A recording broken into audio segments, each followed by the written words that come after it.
Welcome back, Eddie's podcast, Transition with Purpose. Today's guest, what up, JP? My guy, always my What guy. up? Apologies. That Cowboy stars keep throwing me off as usual, so I apologize. Mhm. Today's guest we have from service to self. Two veterans. One served in the Army, one in the Navy. Army veteran Walter Matthews, and Navy veteran 29 years NC1 Tamara Moore. Did I get that right, Tamara? You Thank did, you. yes. I'm gonna make sure I get that. Hey, give me a round of applause. Thank you. No, I'm playing. Look. Yeah. Hey, thanks for coming on. From service to self, we're going to dive into it. We're going to talk about it, get an understanding of what y'all working on, giving back, helping veterans. I see, stuff that we're doing, and it feels good doing it at the same time. So I'll turn it over to you all. And again, thank you for serving. Thank you for doing what y'all doing. And thank, for helping people is a great thing because everybody kind of went through it. All of us went through it. So it's yours. I'm gonna let you kick it off. Let me go first. Yeah. Um, well, first I'll introduce myself. My name is Tamara Moore. Like you said, I did 26 years in the Navy. I did 15 active and then the rest as a reservist. I came in at 18, young and spry. And so I went through my journey. I came into the military as an OS, as operations specialist. Did that for several years, couple, 2 or 3 ships. And then I decided to get out and came back reservist. They wanted me to be a career counselor, went to the school, and then came back on fully on active duty to finish my career or my time. Hindsight, unfortunately, I didn't get to finish my full 20 as active. I developed a brain aneurysm in 2020. Had brain surgery, and I convinced them to let me stay because I really loved what I was doing. After that, continued on to my duty station, had a slight stroke, and then at work, and docs were like, "We're gonna go ahead and let you go to the house." So that's where my time, came in, and in dealing with that, learning what my members were going through while we were active duty, and then coming to see, the other side of it. So I got out of the military April of last year. And thankfully, I had a partner, Walter, that was letting me know, hey, it's not going to be everything that you thought. I had all these great ideas and plans about what I was going to do when I got out. I had several things, I got my GI Bill still, and I still, we can get us a house and, the VA benefits. So the 3 things that we usually look at to get when we get out.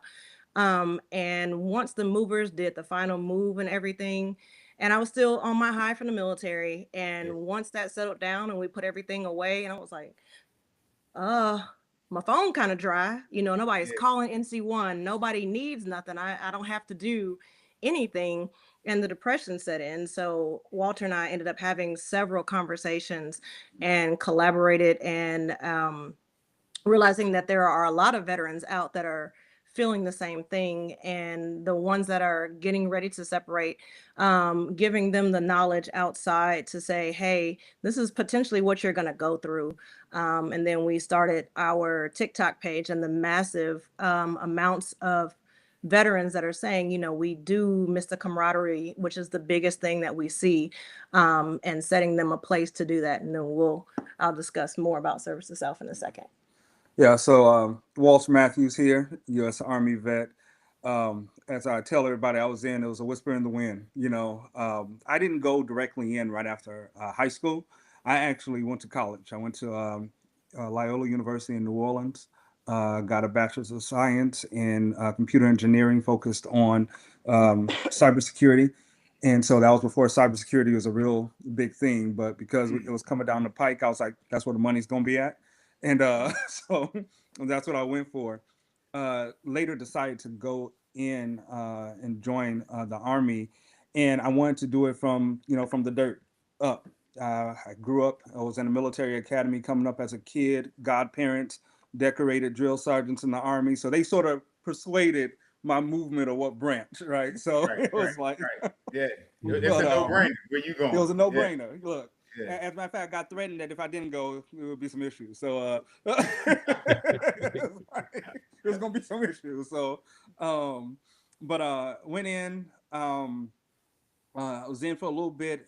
I ended up having to take a vaccination, flu vaccine. I had never had a flu vaccine in my life. My mom them didn't believe in the flu vaccinations, and took a flu vaccine. Within about an hour and a half from the time of taking it, I ended up having a reaction to it and ended up at the mock and seeing a doc, about things. And they didn't know what was going on initially. And eventually this doctor came out and he was like, "Oh, I know exactly what's wrong with you." Before he did anything, he looked at me and he was like, "Show me your hands." And I showed him my hands and they were going through this rotation of colors. They went pale, went dark red, turned purple, went gray, went black, went purple again, red again, but I had no feeling in my hands. And eventually he was like, "Here, I want you to grab this soda out of this refrigerator in my office." I'm looking at him like, "Bro, what you talking about?" You Yeah. know, grab this soda, hands start burning. It was like I was holding my hands on top of coal, you know. And he said, "Oh, you're allergic to the cold weather." And he put it that general. So I start laughing because I grew up in Wisconsin. So I started laughing. I'm like, "Bro, I played in the snow, sub-zero Right. weather, like Yeah. whatever." And he was like, "No, it's called Raynaud's phenomenon." He was like, "You have Raynaud's phenomenon disorder and you have Raynaud's phenomenon syndrome. You always get the syndrome before you get the disorder fully." Okay. And he was like, "It's a common thing in African Americans because genetically you all are designed to deal with warm climates." He was like, "So it doesn't surprise me." He said, "But you're a liability. So we're going to have to actually send you home." Now Wow. me being young, not thinking to call some of, the people that I knew, my godparents and all, to let them know what was going on. I think I was more just messed up about having this disorder and being allergic to cold weather, which I even periodically sometimes I'm like, "Dude, this is really trippy, you know. But to actually deal with that and not actually ask for a med board before getting out because I wasn't knowledgeable of it. It was one of those things where they were able to just quickly be like, "Look, we're not going to send you through no outtake process, nothing. Here's your letter, here's your ticket. Good luck." Basically, it's like, "Go to the Damn. VA, good luck." Damn. And so, yeah, man, it was crazy. Only for me to get out and go to the VA, tell the VA, "You're like, here, look, I'm here to, I'm trying to get my benefits, this, and the other." Woo, woo, woo. They're like, "Oh, we got to test you and make sure that that's what you have." Well, my medical says that I have this like 3-4 times Yeah. over. Ran tests. We did labs twice, a month apart. They came back both times and it was like, "You have no trace of having Raynaud's." I'm like, "Wait a minute." So what's going on, right? And so they was like, "Nah, you gotta show proof that you actually have it." I went all the way back to my pediatrician and every doctor I had, you know, and they all was like, "You've never had a problem with cold weather, so we would write you anything you need to say that this is service related, you know, because if had you not taken that flu vaccine, we don't believe that you actually will have these adverse reactions that you're having to the cold weather now." And they dove a lot deeper into that, what Raynaud's does. It thins the blood, it thickens the blood under certain circumstances. It stops oxygen from flowing through, which is what causes the issues that you have. And so it's known as a silent killer, and it's usually only seen in people over the age of 75. So that Mm. was really throwing them too. But that made them double down on saying it was the vaccine that caused your body to react this way, and somehow it damaged your genetic balance that you had. So it's been quite interesting because to this day I've been fighting the VA. You know, I've been fighting. Nobody, like, they don't want to take onus of it at all, right? And I got out in 2000. Ooh, let's see, it tanks 23. 2005, 2006. Like, yeah, it's a real thing. Raynaud's has become more and more prevalent nowadays, than it was back then. But it's been a battle with them. So Wow. part of that is also part of why we actually went on and we created FSTS, because I had been out as long as Tamara had her military career. So that's the Mm. funny part. We've known each other that Yeah. long. Yeah. And so sitting up here when she was getting ready to transition 2 years ago, 2 years ago, when She was like, okay, I think I'm on, go ahead. You know, I got a med board, blah, blah, blah, blah. And I'm like, let me prepare you for what reality is on this side, right? Mm. So I said, Mhm. the greatest lie that they will ever tell you if they say it to you is that, oh, you'll reacclimate fine to civilian life. I said, you never reacclimate. It's been 20 years for me. I'm still, right? Like, you never reacclimate to it. And what is reacclimation? Because if someone asks me, who were you before taking oath and going through your training and things of that nature? I cannot honestly tell you who I was on a civilian level before going in. Like, it's Mm. like that was white. That was all washed away. That was the purpose. And so I was telling, I was like, you know, you're going to be overqualified when you get out here, no matter what. It looks good and it sounds good when you in. They say, hey, you know what, well, you got all this and, you know, you're going to be someone they're going to want to go for. Having worked in corporate America years ago and having to fight to hire veterans from my position of what I did, it's not easy because a lot of times in corporate America, executives that went the traditional route and only did school have no understanding about military, find you as a threat, not as an asset. When in actuality, you can increase their bottom line a lot of times because you're more efficient with what you do because that's how we were trained, right? They don't see it that way a lot of times. And so, you know, I'm telling them, like, just be prepared, right? Just be Yeah, prepared, you yeah, know? yeah, yeah. It's a difference, and you could talk to people and talk to people and talk to people. They won't get it until they actually have to experience it. Honestly, Yeah, Right. yeah, it's a real reality check. It's yeah, a real reality check, especially someone, if you did 20 plus years, it's definitely a reality check. But even somebody that did 10 years or five yeah, years, you yeah, get your mental changes, because you're used to a routine, and and sometimes people don't see that routine as normal. You right. know, Yeah. One Walter, of I the, got a question for yeah, you. I didn't mean yeah. to cut you off, but can you explain to people watching why are veterans such a threat in the corporate world? It's so when you think about it, and it's funny because I had to talk years ago. I was talking with one of my executive VPs of HR, and she was really cool. She was open for anything. She was actually fighting against the system more or less, trying to side with me on some things. But we learn what takes many people 4, 6, 8 years to learn in weeks. You know, max Hmm. months. Hmm. You know what I'm saying? So it's more of less of an ego, like how dare you show up when I'm 150,000 in debt, 8 years in Hmm. education, Hmm.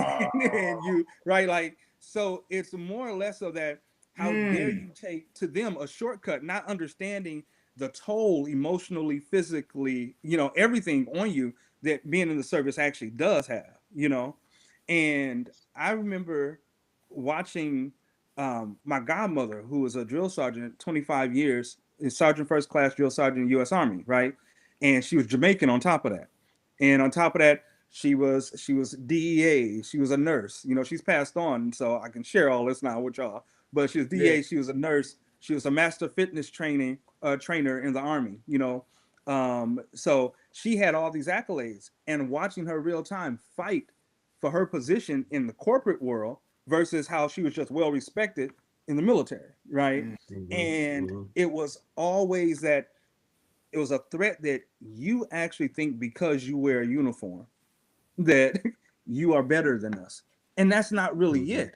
You know, um, one of the things that I would have to do a lot of times with some of the veterans that we hired when I worked for a company back in the day was sit down and talk with them because I was the one that did their salaries. I did the final interview with them to let them know, make sure that they understood what they were getting from the company if they accepted the offer.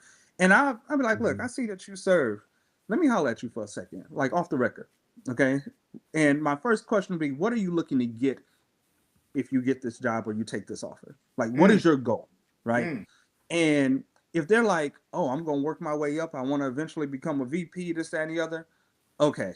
Let's talk about that. Okay. Like, and I would just shoot straight with them. And I would always tell them, if you go and you tell anybody on the executive team, that C-suite, that I told you any of this, I would deny it to the fullest. Okay. Right. Like, Right. I'm not, because I'm looking out for you, you know. And I mean, black, white, Asian, Hispanic, if they serve, I had a conversation with them. and it helped them actually approach the situation and the position a lot differently, you know. And so sometimes that was trying to make that C-suite executive feel better than what you know they really are, because they're not really doing their job, you know. They're just worried about the bottom line number, and they don't care about how you get to it, you know. And it was just it helped. It helped a ton for them to have an advocate that I don't think a lot of the executives understood was an advocate for them, because I never announced it, you know. It was like, I'm here, I'm just, okay, yeah, I'll talk with them, cool. And those usual 15, 20-minute conversations with a standard hire was like a half an hour, 45 minutes with a vet. And they were like, you know, you seem to be talking longer to some of these people. Oh yeah, they had a lot of questions. We just, you know, we just hit it off and this, that, and the other. I'm just like, whatever. And because I just saw the wrong that was happening, and to them, they didn't care. They didn't understand the process of serving, coming out, and always being pushed to the side, even though you know you were overqualified, you know, and more than well qualified. Like, I tell people all the time, there are some people, they'll push 15, 20, 25,000 troops, right? But then they get out and they're relegated to sitting back behind a phone at a call center, you know, how can I help you, you know, catch up on your late payment on your cell phone? And it's like, you know, they're dying inside because they know that they're more than that. And so, you know, that was one of the things that I remember the first time watching her face. We were flying after she was out, and you know, all the benefits of when you're active duty and so forth, you know, active duty, this, that, and the other, blah, blah, blah. And the first time that a woman told us at the counter, oh no, I think they said your DOD number had expired, right? It wasn't in the system no more. And she was like, so we can only do that for active. And her face just dropped. I'm like, it's okay, it's cool, we got it, it's cool, like, we got it, right? Like, because it's like they turn the switch off, you know. It's like, okay, I'm all of this while I'm in and I'm wearing this uniform and I'm showing up and I'm dealing with some of the BS that goes with this. But the moment I take that uniform off, whether it's I have to go home because I'm being discharged for medical, administratively, or whether I'm retiring, it's like I didn't exist to y'all. My value isn't there. And I tell people all the time, everybody has a human currency value, everyone, you know. And so in some capacity or not, some people's value is a lot higher. I think people that serve in the military, law enforcement, emergency responders, our values are a lot higher because we get what it means to have immediate attention to something and to be efficient, and that not having room for error to mess up on something, right? In life, personally or professionally, versus someone who may have just walked through life and they're sitting here and they're just like, oh, well, it's going to come to me. I just have to show up. Right. You know? I think it's that structure that we all get when we go from being a civilian to going through boot camp.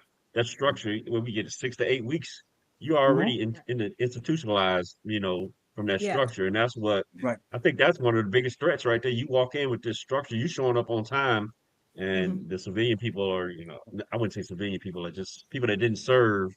You know, being on time is being late is okay to them. It's not okay to us. For sure. Yeah. Very true. So Tamara, talk to me about from service to self. Because Walter talking a lot of stuff that I really want to get back to a lot of stuff.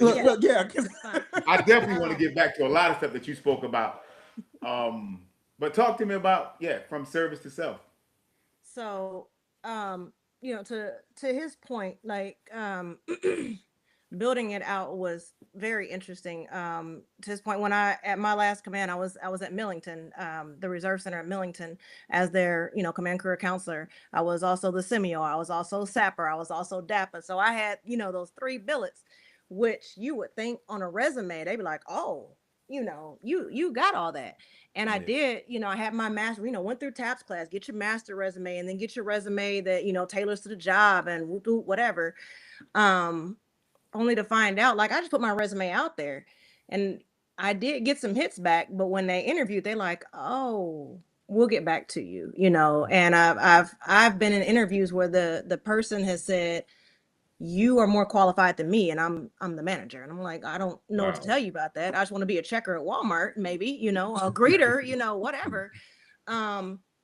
And so that was another thing that laid the foundation. The immediate reason that we found need was because I did find myself falling more into a depression, but I didn't recognize it until I'm just sitting outside on the back patio of the house, and Walter's like, "What is wrong with you?" And I'm like, "Nobody's calling, nobody checks." And that's a huge thing. When you take that April 16th last year, I got out the military.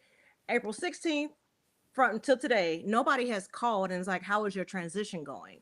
How are you feeling? How are you?" And I'm like, I understand why in conversations why there are service members of all branches outside holding signs. We do have skills. Every job that you're doing in the military, you definitely have skills. I mean, from your boss's mate, which is phenomenal, to y'all as aviation ordnance loading bombs onto planes. To me being an operations specialist doing multi-million-dollar ship movement, right? So every job has its definite place in, I guess, the real world.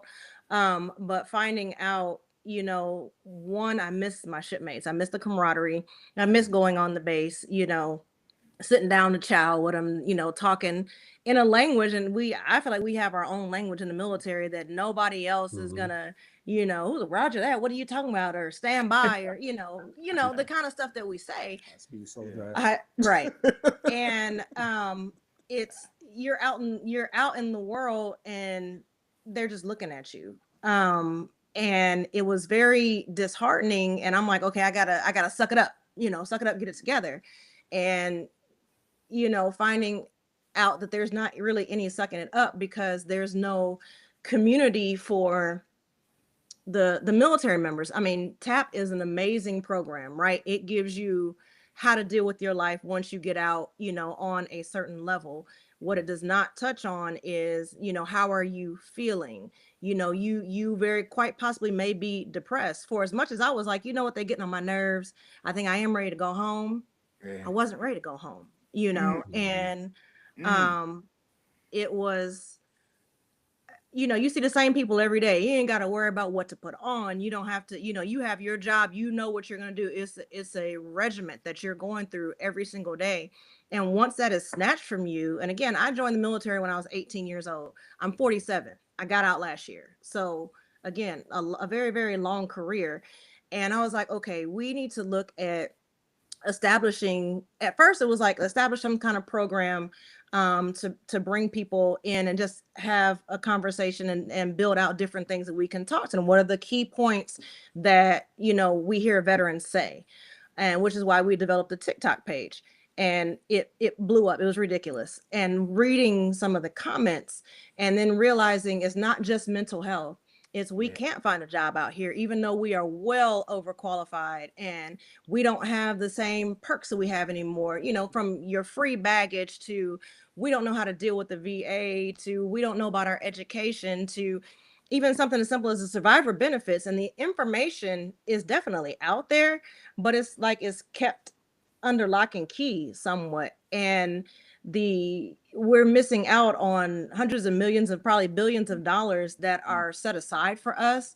So I'm like, okay, every single veteran and active duty member that I talked to was like, this is so needed. And we continue to build on from there. And now we have this ecosystem that we're continually developing. Our program is not a check in the box. It's not a one and done kind of thing. We follow up with you. We check on you, make sure, having, mental health people there, and having jobs potentially for you to be able to go to, and job training and workforce development and all those different things that you just hitting a one thing. Oh, we're going to get you your mental health. Okay, so I got my mental health because what I do know is the VA is good for sliding you some pills. Okay. Yeah. I'm just being honest. They're good for sliding you some pills. Yeah. And I'm like, and that's good. And I'm not You saying ain't people lying. don't need them. You You ain't lying. know, Well, Y- it was, huh. and I'll say like we met with brother of a veteran that owns a cider bar out here in Arizona 2 weeks ago, and he said his brother was on deployment. He was what, a Marine, right? If Yeah, I remember he's a correctly, Marine. he's a Marine, and he was on deployment. He got hit with two IEDs within 5 days. Hmm. 5 days. So he had two TBIs. Yeah, two Yeah, TBIs. two Yeah. TBIs, and within 5 days. He went through, they, got out, Mhm. they put him on 48 pills every day. He has to take 48 pills every day. He realized it was affecting his mental health. His brother was telling us a story. It was affecting his mental health, and so bad that he had to figure out what to do that would allow him to have structure and also continual growth within that structure. So they came up with this cider bar and started making cider. He started making it out of his garage. He so happened to run across one of the lead doctors, which is located here in Arizona, that actually has done a lot of the studying on CTE. And they had a conversation. That doctor told him, pull yourself off of those pills, off those medications slowly, Mm. but as fast as you can, right? And he did. And his brother said things started looking better for him. His mental started getting better and so forth. Because the VA, every time he would have a problem, they'd just throw another Yeah. pill at him and Yeah. throw another pill at him. Yeah. No true resolve. Yeah. It's I don't I'm definitely, all for mental health. That's what one of the things I went to school for. And I'm good with it. Some people do need, the medication. However, how are you going to get better if you're not able to talk to somebody? And again, you're going to counseling, but just because they pair you with a counselor doesn't mean that counselor is going to fit for you. It's the process of going through counselor after counselor after counselor, and some people get tired and they just give up. And then looking at the astronomical suicide rate is insane, because not only are you in the military and you're in a high stress environment, and that happens unfortunately there, you get out and you lose your complete sense of purpose. That's the key thing that we're trying to pull back together. You are here, you're here for a reason, you're valid. We have you. Just, let us get together. And because there's nothing, to me, there is nothing like, your shipmates, your battle buddies. I don't care what branch you are in. There's nothing like that, because I don't think anybody else can touch that kind of camaraderie that we have. It goes back to that, what's your human currency value? Speaking about the mental health piece of it, Tamara knows this. I developed a formula that deals with, I can't legally call it an anti-anxiety formula, but it's a calming supplement. Okay. Mm-hmm. And I'm working on right now, I'm getting that into mass production, targeting military, law enforcement, emergency responders, even professionals that work in the healthcare industry. A lot of people don't understand the stress that a lot of nurses and doctors are underneath whenever, especially the ones that work in trauma. Like they're getting pulled 96 straight hours before going home. And it's a fatigue. I saw my therapist years ago, and I remember asking her. I said, "So who do you see?" And she looked. She said, "What?" I said, "Who do you see?" Because like you seeing all of us, and we're dumping all of A lot our of crap on information. you. Mm-hmm. You got to see somebody, because you can't walk around carrying all that. Because I mean, whether you consider it pressure or not, pressure busts an iron pipe. No matter what, it will bust an iron pipe, and so you can only take in so much before you have to expel yourself. You Right. know, and she looked at me and she goes, "Okay."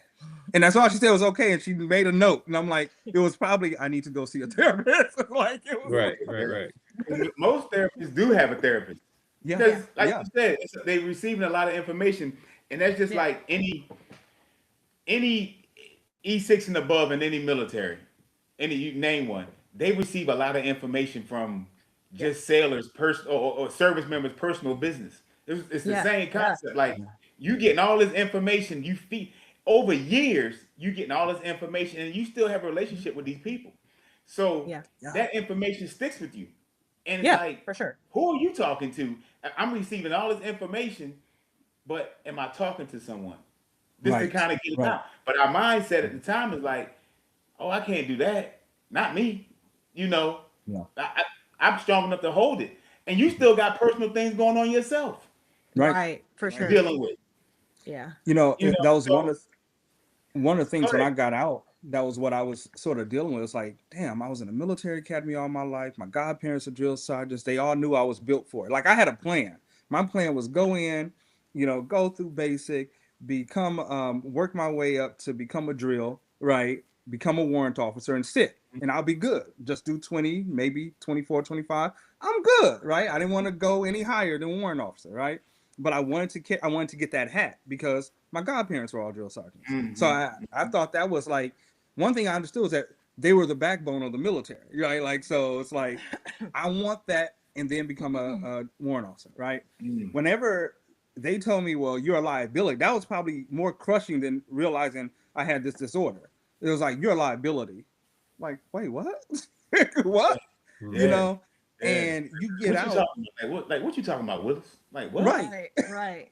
And and Yeah. I got out going, what's my purpose now? Right? Because I had a plan, and that plan was my future. So luckily, it's we have a saying in New Orleans. My family's from Louisiana, Mississippi. We have a saying in New Orleans: we don't bow down because we don't know how. Right? And my grandfather reminded me of that. He served. He was a World War II vet. He was a gunny, and so he said, "Look, we don't bow down because we don't know how." You know, and he said, "So figure it out and create your space." Mm. And so I worked in corporate America for a couple more years, then opened up my own consulting business, you know, and I just started taking off from there. And every door that someone said, nah, we don't want you here, I said, well, hell with it. I'm gonna open my own door. I'm gonna build my own house and building, right? Like, but you gonna see me. You may not Yeah. like the way I end up showing up because I'm asking you to take me in now. Right. If you're telling me Right. no, I'm Right. coming back, right? That's right. And so that's one of the things I know Tamara had shared with me a couple years ago. She said, out of the last 26 years of us knowing each other, she was like, one thing that I can commend you for is that you stuck with it and you literally made it happen. No matter what it took, you made it happen. And I think that that's something that we have to watch very closely when it comes to service members that's transitioning out, veterans that are out and still trying to find their way. Is like, do they have someone, to Tamara's point, do they have someone to say, hey, you got this? I tell vets all the time, just remember, you're 99% better than those out here telling you that you should have had it figured out, or why don't you have it together, because it's 1%, it's less than 1% now, that make up the military, that allow people to have those freedoms to be able to say those things, right? And they say it out of ignorance because they have no understanding. And Right. I mean, unless you have gone through the process, you can't tell any of us that you have an understanding of the mental, pardon me, but the mental fuck that it does to you, because whenever you get out and you're sitting up here and you're like, damn, I know I was built for this. I know I was made for this. I know I'm capable, but damn, it's the weather, like the weather, like really. And you try, like me, I was trying to find my way for about 2 years. I got out, I stayed in my mom's house for a whole year, right? And my mom was like, look, until you feel okay, don't go get your own place. She was worried because she could see it on me, right? She said, until you feel okay, you stay here as long as you want. This house big enough. You got your own space, this, that, and the other. No, ma, I gotta this. And at that point, it was me having to prove that I was capable because they told me I was a liability. So I had to prove I won the liability. And staying at mom's meant I was still a liability to her, right? So I right. have to prove that I'm able. And I tell you, it's like, it's like the gates of heaven and hell open when I finally, it clicked and I just took off, right? And it was like, no was never an answer that I was okay with from anyone, It was Yeah. never, where it was like, you tell me, oh, we can't help you. Oh no, you're going to help me. You finna find a way. You finna find a way. And it'd be amazed that whenever someone knows that you stand so strong on something, give me a second. Let me see what I can do. Right. Yeah, you do that. Okay. Like, it's just, Yeah. and it was never anything threatening, but it was one of those things my grandfather would always say, speak with conviction when you know, okay? When you know, speak with conviction. Don't ever let anybody make you feel like you don't know something. You damn sure know, That's right. And that became a threat even in corporate America when I was still working in it to some of my superiors, So with FSTS, we were like, look, people need this platform. To Tamara's point, day after she got out, week after she got out, month after she got out, year after she got out, if it wasn't her making the call to people, no one called and checked on her, Wow. And I was telling her, I was like, hey, this is what this is about to be. I got you. I got you. You good. Yeah. I got you. Yeah. But I'm letting you know because I know that you're also going to be fighting those internal battles. And there's a ton of other service members that think they're ready, that's in this moment processing out, that have no clue, right? And so our platform is to try to help them have a landing space, you know, to at least use as a launch pad to say, okay, hey, well, they have therapists that they can refer us to, you know, that are genuinely understanding because they work with, you know, service members or vets already, right? But they're private practice. They have financial advisors that can help us get our money in order because we get out, we may just the pressure to make you spend money that's not even printed yet for you, right? Like seriously, Mhm. you know. And so it's Mm. like Mm. they got financial advisors, they got financial coaches that will work with you. You know, they have these organizations that may offer resources for mental health, wellness, and so forth, right? So side note, I do have a certification from Princeton in integrative mental health and wellness, which is something I had to get when I started creating this formula that I created. You know, so it's like I know about trauma, I know about anxiety, I know how all of that looks, and I know there's holistic ways to deal with that, as well as ways that you know can help going through the therapy and so forth. And so Tamara and I, we talk about that on a regular basis, and we wanted people to have this space that was comfortable. We wanted them to know, like she said, you're not a check in the box. Like, okay, you come see us, you know, we connect you with resources, but we're still going to follow up with you a week from now, a month from now, 3 months from now, 6 months from now, if you need us to, right? But you know that it's not just a, okay, well, here's a bean that we get to throw in our bucket, you know, Right. and Right. that bean equates to money for us, right? It's an ongoing It's an conversation. ongoing conversation. There you go. Um, There you so go. I don't know, you know, and I'm certain it's not just me. But I was just sitting here thinking when he was talking, out of 26 years in the military, 3 that I can remember, right? And I'm sure there's probably a couple of more. Um, 3 shipmates, you know, committed suicide, right? And it's like, you know, the captain come over to 1MC and is like, you know, crew gather on the flight deck or whatever, and they'll tell you what happened, and then you know, you kind of go on. But you see something like that, you know, somebody passes away, even in a college situation, they have counselors on board, you know, to help you deal with it. Like I had Wow. one shipmate, I had seen him the night Wow. before at work, right? Mm. And the next morning I come in and I, you know, looked at one of my chiefs and I was like, "What is wrong with you?" He was like, "Shipmate, you know, took himself out last night." I'm like, what? Like I literally talked to him before I left work yesterday, and they're like, you know, that's what he did, and so they did. You know, they did his rights and everything. Family came all, you know, but they weren't like, "Hey, those of y'all that knew him or didn't know him, you know, do you want some help?" You know, we had a kid walk into the jet propeller, you know, of on the flight deck. You just walked into Mm-hmm. just, you know, and again, I wasn't there. That wasn't my ship, but I knew about it. And I'm like, so y'all are unfortunately having to do the 5 walk down, right? Yeah. And does anybody say, hey, I know y'all just saw this. Do you need some help? We got, you know, there's always chaps on board. We all know that. But it's like, are you going to bring in other professionals? Because that's something that you cannot unsee at all, you know, and it's still, I definitely think about it. You know, it's not anything like flashbacks or anything like that, but it's like, dang, like when I got out of operations specialist A school, my orders were cut to the USS Cole, right? Mm-hmm. On that deployment is when the ship was hit. Fortunately Oh, for me, they were like the husband that I had at that time was coming off of deployment the day after the Cole left, so they swapped me orders. Mm. And one of my friends took my spot. So I'm on the Kearsarge, she's on the Cole, and we are out to sea, and we hear USS Cole has been hit. And I'm like, what?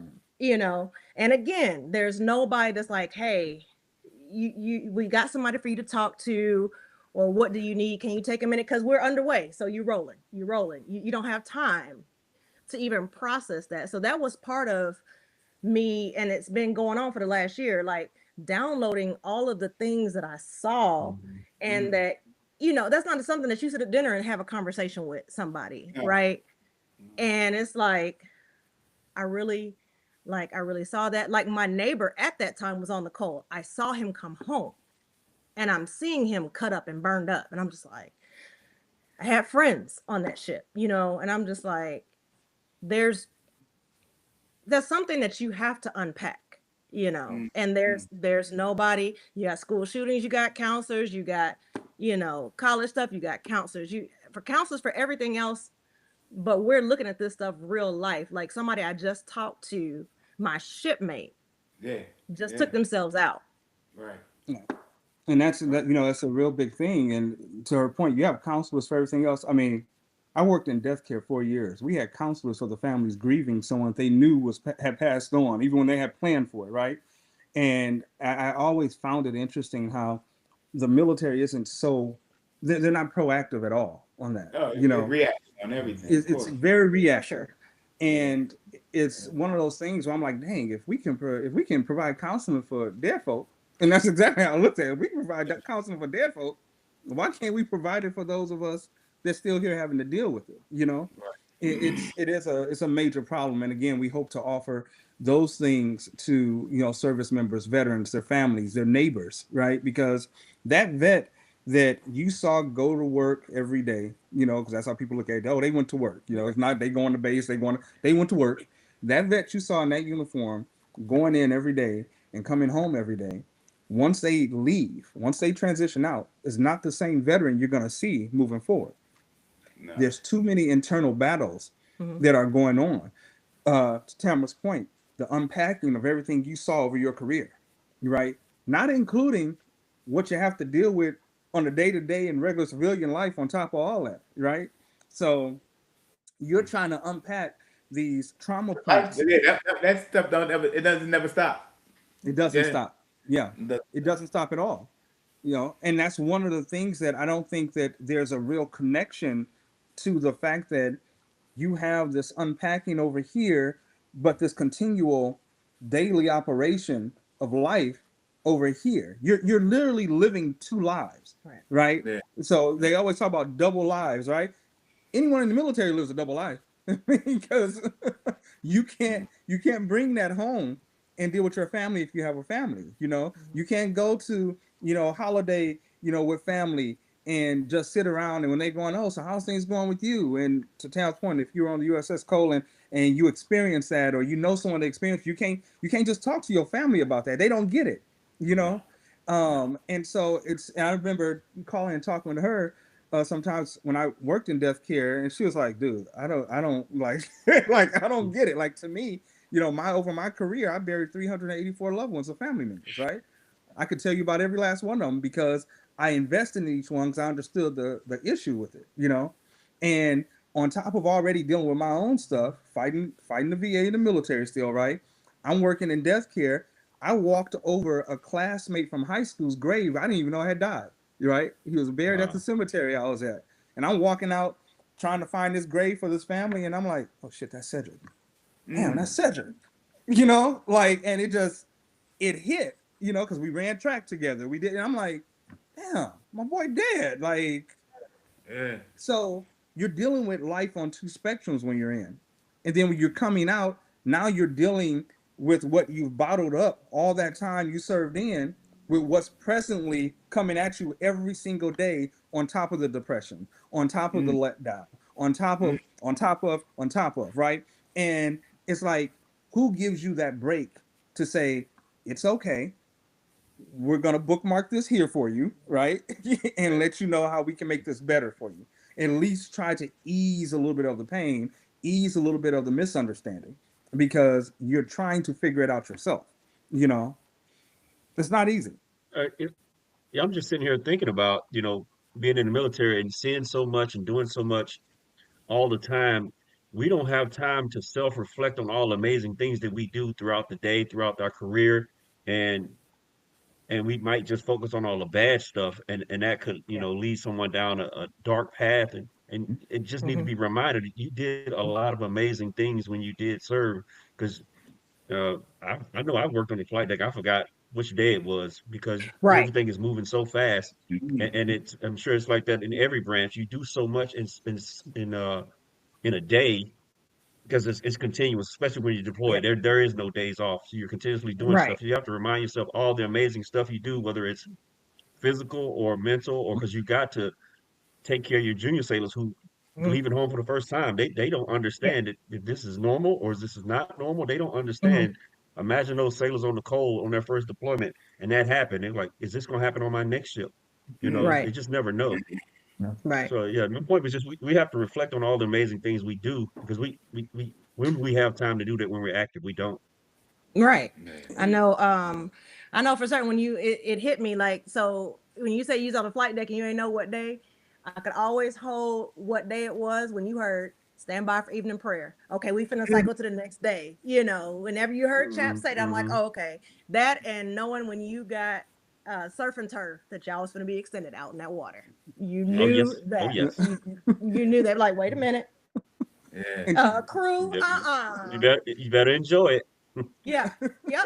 Yep. Yeah. and to your point, the reflecting on the positive is key because you when you're in, you do so much positive, and you Hmm. don't have that time, and you get out, and out. Use myself for example. I do a lot of consulting. The positive uplifting that you may get, even if it's just from your battles and so forth, in corporate America, for profit, non-profit, wherever, they don't give you that. A lot of times it's just like, do you got this done for me? Because this makes me look good. Mm. Even though Hmm. you're the reason the look good is possible, right? Like it's almost if you ever saw that movie, no, it's almost like Scandal, the show Scandal, like Hmm. Olivia Pope, she was always the one behind everything happening that was, great or not, right? Right. Right. And you Right. don't, while you're in, you'll at least be recognized, by your battles and so forth, even if your superiors Hmm. don't recognize you, right?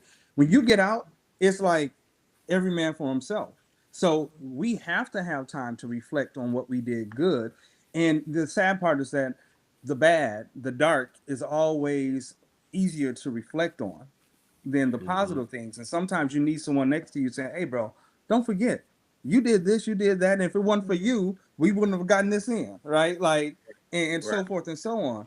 And so we understand again that camaraderie, that, hey, I lean on my brother for a second, I lean on my sister for a second, and they don't question why, they understand, right? And Hmm. because out here in the civilian world, you're like, bro, I need to lean on you, bro. I got my own stuff. I hope you figure it out. You're like, what? Hmm. Like, what? So yeah, it's a real thing. It's a real thing. So Tamara, for you, like getting out, although you had Walter who was already out, how well it would have been good for you to have a mentor, somebody alongside you to like, hey, like your last 2 years, like prepared you, hey, this is what you're gonna deal with. Make sure you take care of this, make sure you take care of that. Would that been helpful? I would say it would have been, except I was going through a med board, so I had no idea of the timeline. Mm. However, when they were like, this is gonna be a thing, like you're gonna go to the house, to have somebody, track, like raise your hand at taps if you feel like you need, somebody to talk to, check in on you or whatever have you. The process seemed like it was going super slow, right, as medical does. And then all of a sudden it was boom, you're out. This is your, go and take your terminal leave. And I was gone from the NRC. I was gone from Memphis. I had packed up the house and everything, and I had questions, and I was gone from my job. So it actually started even before I got out, because they were like, NC1 is gone. And I'm like, I'm looking at these worksheets. I don't know what it's looking like. I got an attorney from my medical board that I have no idea. I had to hire an outside attorney because I didn't know, and wasn't nobody trying to help. It would have been super dope to have something like, we're building, hey, can I reach out?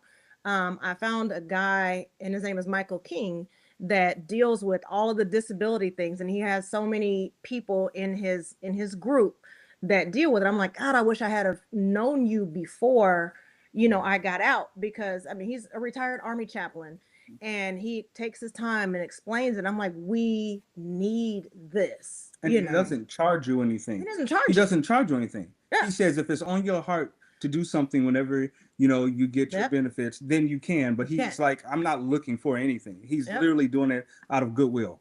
Yep. And it's like, that is it. To answer your question, yes, it would have been helpful, because when I'm calling back to my command, they don't have time because I'm already out. You've already done my paperwork, but I'm like, can you explain, this breakdown of my paperwork? Because I'm not a PS, I'm NC. So I don't know what these dollar amounts mean. I don't know what this, that, and the third means. And, to the point of I got out here after I got out the military, and the military had diagnosed me before having my brain aneurysm, that I had a blood disorder, right? Blood clot disorder. I get back here and go to the VA, start going to the VA because I, had disability. And they're like, you don't have that. So the very thing that you put me out the military for, you didn't put me out for having brain aneurysm. You didn't put me out for having a stroke at work. You put me out for the disorder that you guys said I had, which was caused by a surgery that you gave me. And now I'm just sitting here and I'm just like, I'm tired. I don't want to fight anymore. And there's like nobody to call and be like, hey, and really attorneys are really not trying to touch nothing because, oh, you can't sue the military. And I'm not trying to sue you. I'm just like, my career was shortened.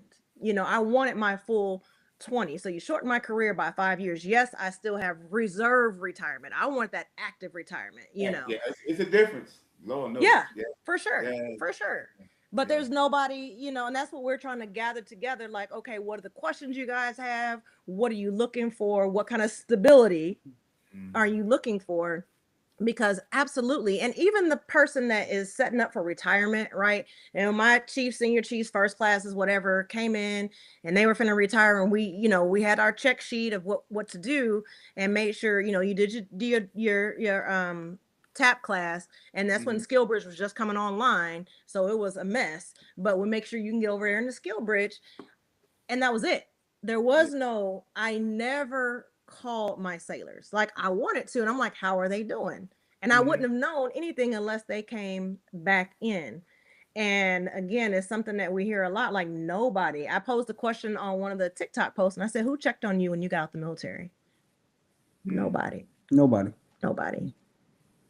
It's like you just disappear. Yep. Right. It's like, okay, you served your purpose. We don't need to say we knew you anymore. And you can go on and tell people that you knew us, but we're not going to acknowledge it necessarily, So it's crazy. It's just crazy. I had great times. My favorite duty station was at NATSI at the schoolhouse, working with Lord God bless y'all, the aviation. I'm a surface sailor, but it was a blast. Aviation is on a different level, right? Than surface. And I mean, that definitely in my 26 years, I had far more good times than I had bad. And even if my career had been perfect, nothing prepares you for what you feel. You take off that uniform and you wake up that next morning like, oh shoot, I'm about to be late oh wait, I don't have nowhere to go. I don't have any trackers to do. I don't have any math to do. I don't have, you don't have anything. Like everything is gone in an instant. Right. Hey, Walter, going back earlier, it's about like dealing with like identity. Yeah. You spoke about like, working in the HR world and you talk to like the veterans because I think oftentimes most of us like shortchange ourselves when we like negotiating for salary or negotiate for benefits. So a lot of those things we're like really like ignorant to, and we don't know. So I wanted to kind of say thank you for doing that because I'm sure you educating them on the importance of, hey, you're worth more, but they're going to bring you in right here, Right. And I know you've seen a lot of that, and I know they probably like, oh, I can do this job and shoot up, but then the next 2 years I'll be doing this and doing that. But they don't understand that world is so different and how they move and promote. And that's a big it's the bureaucratic BS is what I tell people all the time. Like seriously, it's corporate America is a buddy. Who do you know? And who what favor are you willing to do? How do you benefit me more? Right. So it's like if you tell somebody I'm coming for like I'm before I left corporate America, I remember telling my director of our IT department at a company. I was working for Xerox in New Orleans. And I was like, I'm coming for your job. Okay. Like, and that was before I was just like, okay, I don't think I want to do this anymore. Right. But I told myself, I'm coming for your job. And he looked and he was like, I've been doing this IT thing for almost 40 years. That's why I'm coming for your job, and he goes, so you're going to get me fired? I said, no, I'm going to do so much so well that it gets you promoted. And they're not going to have a choice but to give me your job. Like, you're going to be my advocate to take your job, you know? Mhm. And it was like understanding that if you have those realistic conversations, initially they may feel threatened by you, but they're gonna be like, wait a minute, this cat said he gonna make me look better, right? Mhm. And Mhm. and that's gonna give me more money, it's gonna give me better benefits. I can move up the chain. And I'm telling vets all the time, look for the weak link if you're looking at moving up. Who's the weakest executive? Who's the weakest director, right? What do you bring that they don't have and they can't even, create because they're outdated in skills? People that's stuck in Mhm. corporate America, if you're stuck in the same job for more than 8 years in corporate America, you're outdated. A lot of people don't know that, you know? I mean, and so my thing is like, who's outdated? Because one thing I am notorious for doing when I did work in corporate America before I launched my firm and all was, hey, I'm going to sit back and I'm going to take a position that you put me in and I'm going to change it so much that it becomes a position you don't even recognize anymore, right? To fire me puts you at risk of not being able to operate efficiently with that position, right? Because Mhm. I've now done other things that you were never able to even think about having done from that space. I've always left every company. As a matter of fact, I got fired from one company by the director of staffing and retention. The executive VP of HR called me and told me to show back up at work the next day. Okay. She said, show back up, bring in all your stuff. I was like, well, no, I was fired. Like, Terry fired me. She was like, and Terry reports to me, you're hired back. Bring your stuff tomorrow. Show back up. Okay. She was like, I need you to at least give us 6 months if you're gonna leave. If you still want to leave when you come back, Yeah. give us at least 6 months, but at least train somebody to do exactly what you're doing. Right. Like, the woman wasn't stupid. She understood it. Her director of staffing and retention didn't understand it. Right. And so Mhm. when I showed back up, I mean, I showed up the next day. My salary went up $12,000. Okay. I had some extra vacation Ooh. days. You know, I stayed for another year and a half. I gave them some time, right? But it was like, this is my value. I at that point I no longer reported to the director of staffing and retention. I reported directly to the executive VP of HR. You know, and it's a lot changed. But when you build your value and they don't understand your value right there where you are, like my director didn't get it, but Nadine understood it. She Right. got it. I mean, this woman, she hired me. So I'm like a jack of all trades. I got a chocolate business too. So it's like, but she hired me to actually do her and her husband's 35th wedding anniversary, like the little favors, right? And I mean, they living in a $4 million house, nice part of Wisconsin. I show up dropping this stuff off, and I'm like, oh, okay, Nadine, I see you now. I get it. Like I get who you are and why Right. you flex the way you do. This is one of our executives that, as long as you got your job done, every Friday she took us out to lunch and gave us a bottle of wine for the weekend. Like, Oh, that was the entire HR department. She was cool. Like, same everybody thing. got a bonus. Like, she was cool. Just do your job. Her biggest thing was, don't make me look bad. And if you make me look better, I'll reward you for it. Right. And Mhm. so I tell veterans, just go in, figure out who the weakest link is. Don't be malice. Don't you ain't got to do nothing ugly to them. And that's But everywhere. Not yeah, being sector military don't make a difference. Yeah. yeah, and it's like, just show I'm actually increasing the betterment of you in your position as my leadership. And so therefore, eventually they will, and start having those conversations. I mean, you going out for coffee, stop by the office, be like, hey, can I bring you back a coffee from Starbucks? Right.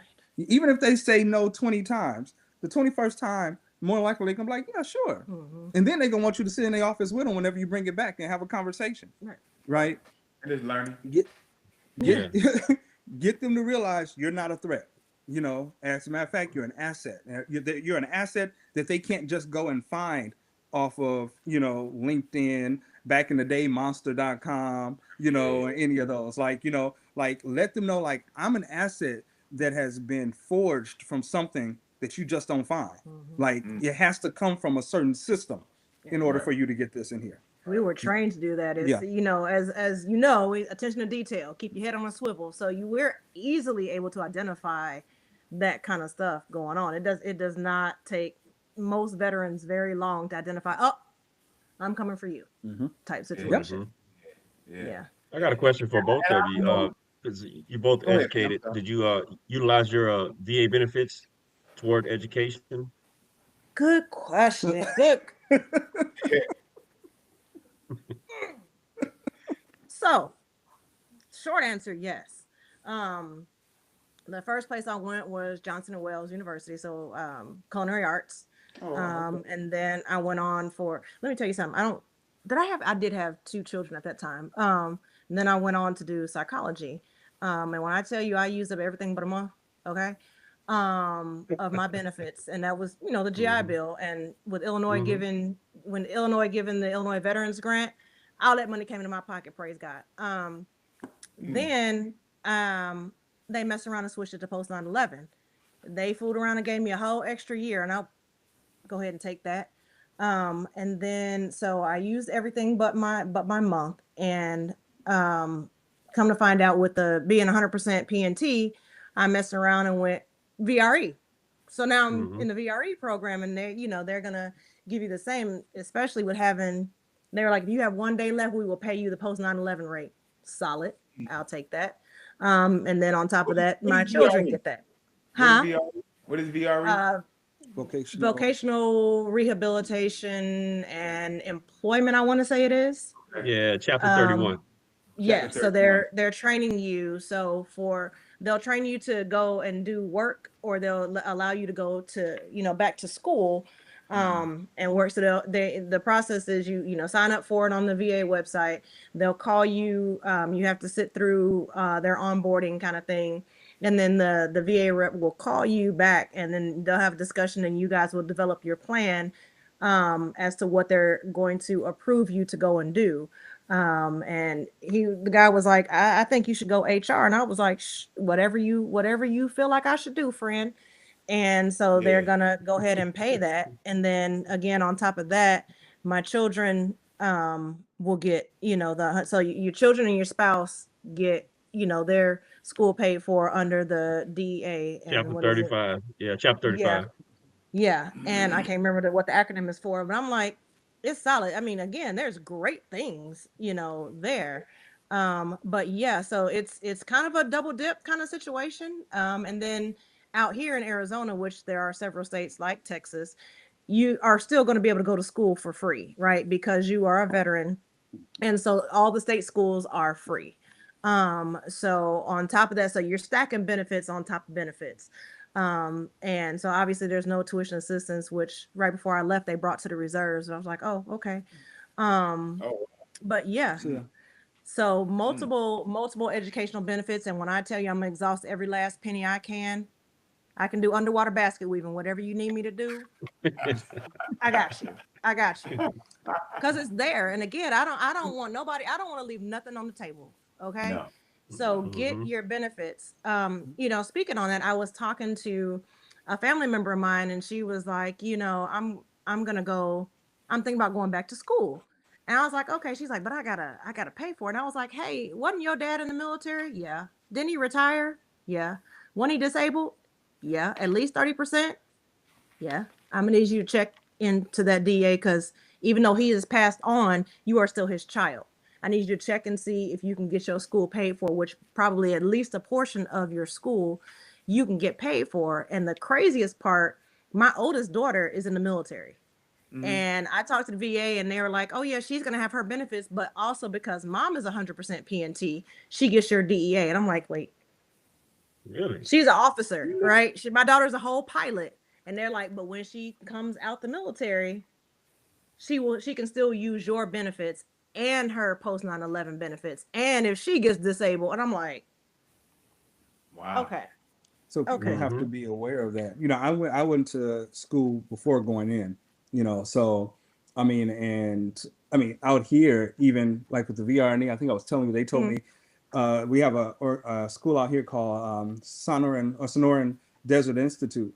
The VRNE program even covers gunsmithing, Mm. out here. Like they're like, yeah, if you want to, you can do gunsmithing. I'm like, now you're talking my language. Jeez. You know, so like, yeah. So, and they're like, hey, what you want to build? You get two choices, a 1911 or an AR.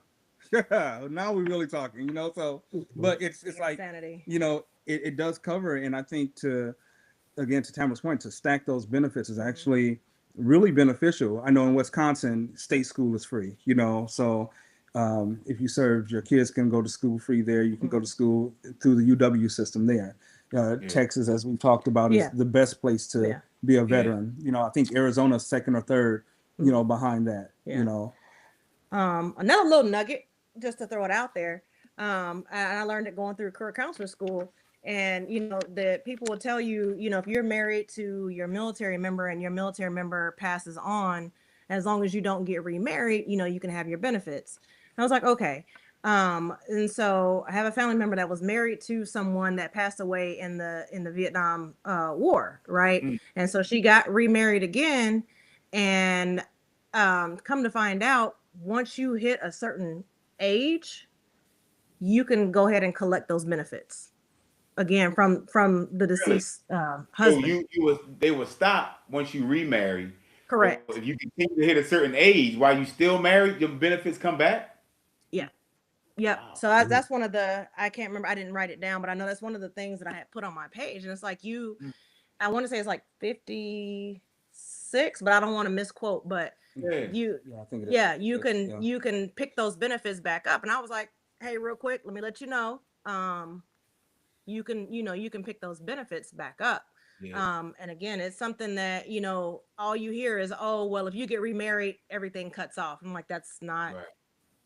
true. And we had a similar situation. One of Tamara's was a family members was questioning, or a friend questioning about her father passing away and death care benefits.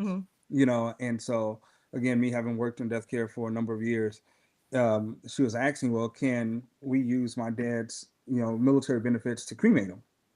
And I'm like, yeah, you know, the cemetery I worked at in Wisconsin, it was the largest cemetery in the state of Wisconsin.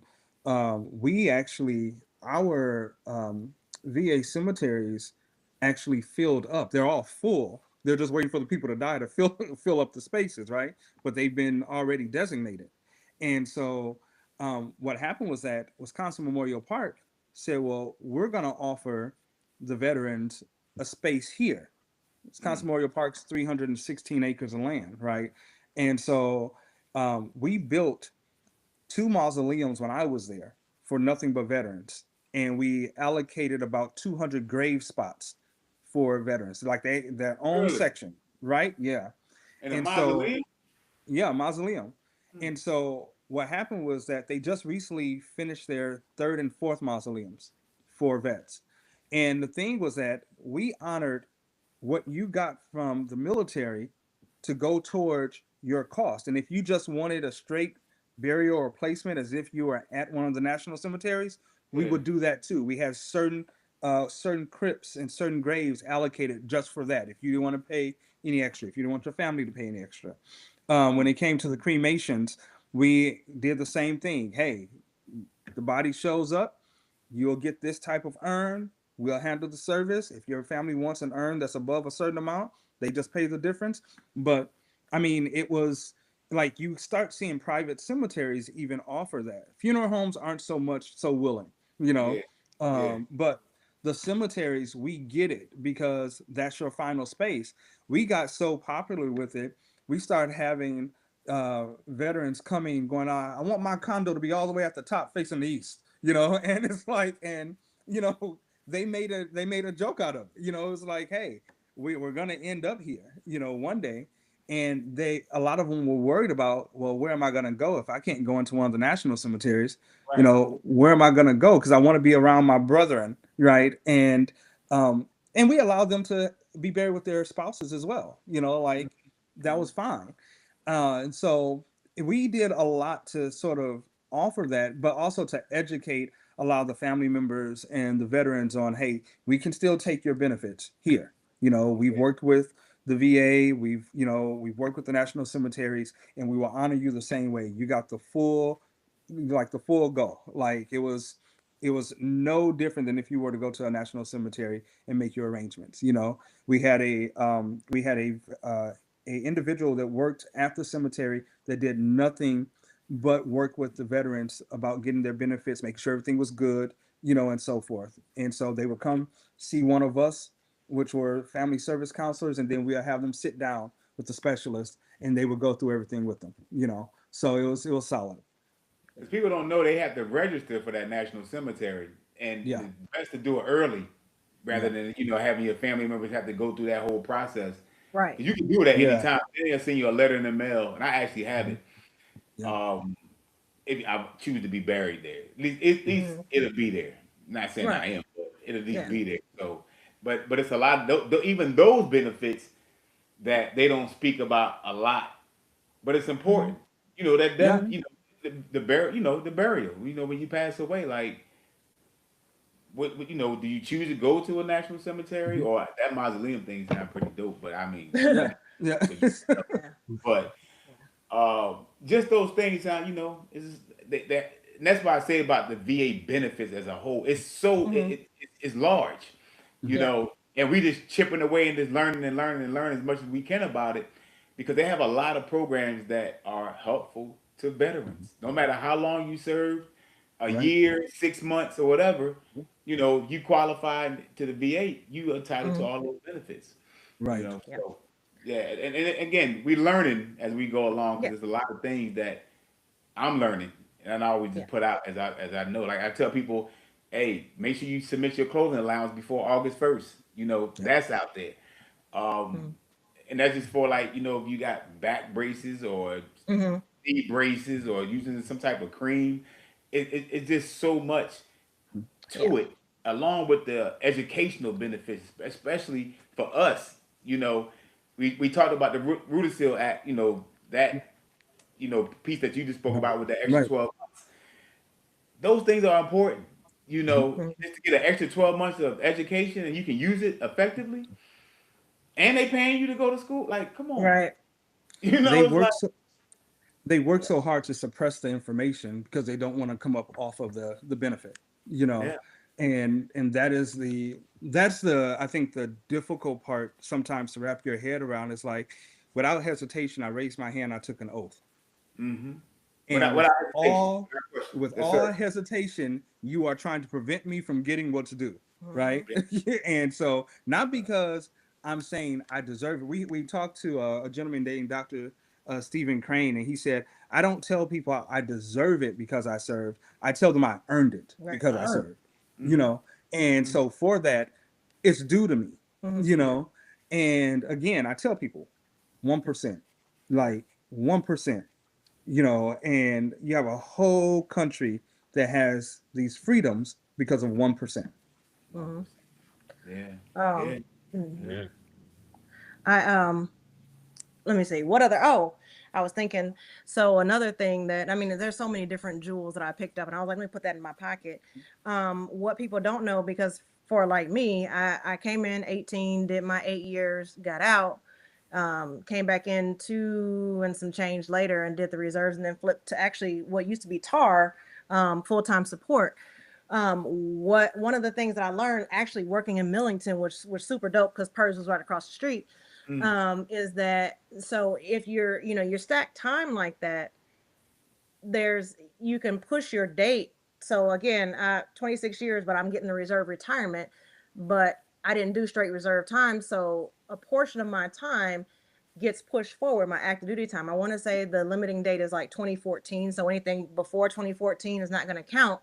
But I found out they took what's called your ASOS, just your points capture sheet from the reserves, and they look at your time and your good years and any active duty time under Title 10 orders. That time counts towards pushing your get your money date. Mm. It pushes it earlier. And people don't know that. So they're waiting until they're 57, 58, 59 and putting in for their retirement when you could have got your retirement because you had, 4 or 5 years worth of active duty time that you could have pushed your money forward. But that's not put out there. All you got to do is call and say, hey, and it's usually a thing that they do across the street in PERS. and check your sheet if you have, different types of, active reserve, FTS type. Usually they'll catch it and do it, but just on the off chance that they don't, go in there and be like, hey, I had active duty time, and or I did, time on, like I did a year deployment or whatever, and you're under Title 10 orders, as long as your orders say Title 10, that pushes your time to get paid. And I don't know about you, but the quicker I can get my money, the better I feel. So that, and then and I got a call about that. So when I went to boot camp in 96, they was taking that good $100 out a month for my GI bill, right? What they also don't tell you is you can get that $1,200 back.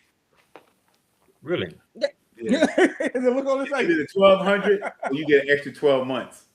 No. You get they're to send you, like, I haven't done it personally. I know people that have done it. I just keep forgetting to call. I don't know why, but they're like, that money, because now it's not a thing that, they just give you post 9/11 when you go through boot camp. But us, we gave that 12 months of $100 way back when. And so you call them and you talk to them. And I had talked to one of the GI Bill people when you call that 800 number. And she's like, yeah, it's a thing. You just got to put in for it. I'm like, well, I'm going to still go to school. So I'm gonna need you to hold tight to that right quick. It's once you have exhausted your benefits. So you can't get it while you're, you still have your benefits. But I mean, even I guess if you gave them to your kids or whatever, as long as you've exhausted it all. But I would say call and check on it. And I mean, it's $1,200 in your pocket that they already took from you. I'm not gonna say that they weren't supposed to, because in 96 at that time, that's what they were doing. You got your money. You ain't have no option. Yeah. They did it to all of us. Just Yeah. we didn't know any better. And already You got excited for a minute though. Yeah, like, $1,200 coming to like, you. it's only for a year. It's no big deal. And when it's over, I get that $100 back. That was the mindset. Like, Yeah. I feel like you were getting a raise or something. Like, oh yeah, Like, my check was only $400. Now, come on now, cut it out. Yeah. Exactly. Yeah. When it was printed on that paper that they had to tear and hand you your LES. Okay, I'm the only old one. All right, that's fine. It's fine. No. We were there. We were there. Yeah. So I mean, there's so many things, and the more I find, I'm not gatekeeping. I'm just like, and again, to go back to from service to self, these are things that we're wanting to give the veterans and saying, hey, this is what we're building for you. And these are the things, these are the little knowns, or, oops, we didn't tell you kind of situation.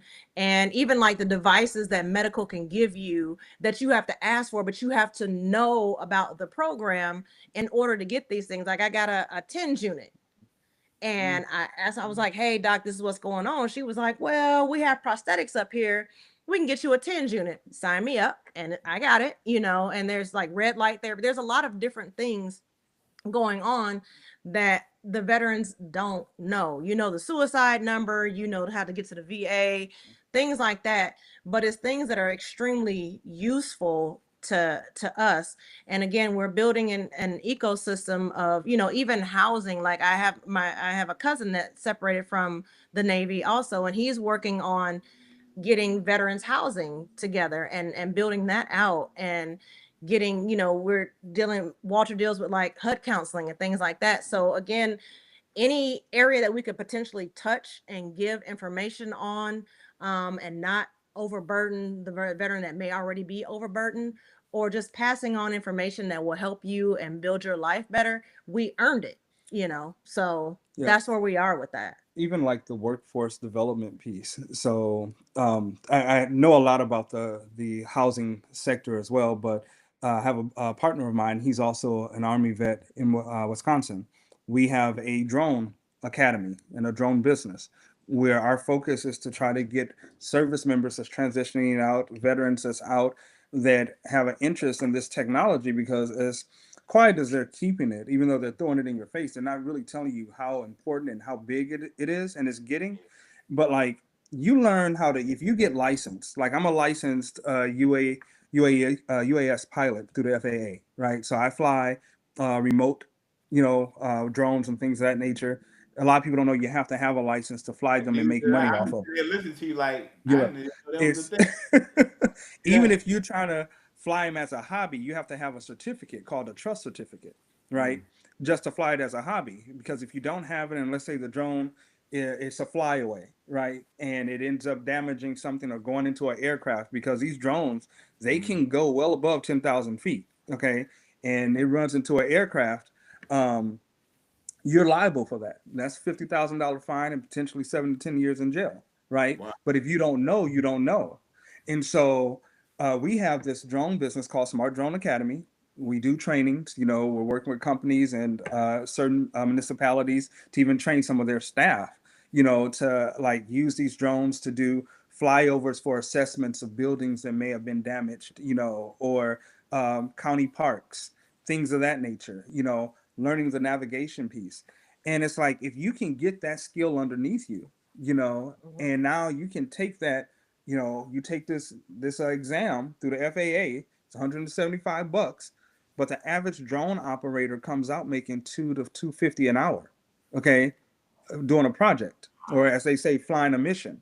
And Yeah. so, and that's one of the big things that, like, we're cycling that into STS FSTS as well, to where we can actually funnel right into Smart Drone Academy. Let's get you this skill set, let's get you some workforce, or see if FSTS gets some workforce development grants to fund you doing this courses. And we teach security and surveillance, we teach inspection, we teach promotion, so photography and videography. And so we teach you the basics of those things, so where you can take that and go out and then enhance on those skills, right? On top of that, the FAA, once you actually get your license, has over 300 additional certifications you can get. Some of them free, some of them you pay for, right? But it continues to up your value when doing this job using this technology that is taking off. I mean, we're looking at a constant decrease in human employment in certain fields, because of drones and because of AI augmentation. I'm certified in both. I'm licensed in drones and so forth, but I'm certified in AI augmentation as well. And so it's like, when you're looking at it, you have Amazon, Domino's, Walmart doing drone deliveries now. They're dropping these packages in your backyard or on your front stoop, right? And it's not because somebody's sitting behind it and controlling this thing from a joypad. It's because they're automating this. This is all autonomous. Let me set the point. What I need this to do. I need you to fly this mission, drop off this package. Okay, you have to fly at this height so that you're not causing a hazard to Right. human livelihood beneath you. And then when you get over, you send a ping to the person that ordered whatever. They get it on their phone. They go out back. When it recognizes a human is there, it lowers down what is dropping to you, Mm-hmm. and releases and takes off, and it goes back to headquarters, and it sets for the next, right? So this technology is really key. A lot of folks aren't made aware of it. Veterans are getting out and they're like, I don't want to work for nobody else. One thing we realize is that 85% of the service members that get out become entrepreneurs, and very successful ones whenever they can wrap their head around it fully, right? And Mm-hmm. so it's one of those things where, if I can get out, I can go through a program that's going to give me all these other resources to help my process, and can potentially connect me with some type of workforce development program within a technology based industry that's taking off. I'm winning, right? Yeah. I can be my own business, and have my own business and employ people underneath me, or just do it myself, right? But where can you go? And we already know the military is underpaid, right? So where can you go and get out and say, well, damn, if I just spend this 175 to take this exam, pass this exam, because somebody funds me through a workforce development grant, right? That's $6 grand you ain't got to pay out your own pocket, right? Right. I get this training. Check this out. Our training in Milwaukee is a 32-hour training. That's it. We're not talking weeks. We're not talking, like, we train you, get you prepared to take the Part 107 exam. Now, if you want to come back for additional training, you can pay for that and come back for it. But you come back, you take you take the exam, you get licensed, you're making 250 an hour to start on a project, right? And that's Wow. not even getting into the specialty side of things. That's not doing security and surveillance. You get trained on it. That's not doing it. It's not doing utility inspections. You get Mm. trained on that. Those are higher paying, because they use drones to now go to the top of those utility towers, because they don't have equipment that can reach that high. You know, Wow. it's amazing. And so we're trying to offer those segues and those bridges to this type of information and this type of training, to allow service members to actually come out and say, look, I'm gonna be good because I know I have this platform Yeah. to actually work off of. Yeah. Yeah. Yeah. You guys Outside skill affiliated with SkillBridge? Yes, that's exactly what I was about to ask. Do you guys have an affiliation with So SkillBridge? we so what I didn't know, and again, like I said, Skillbridge had just kicked off, when I was in Florida.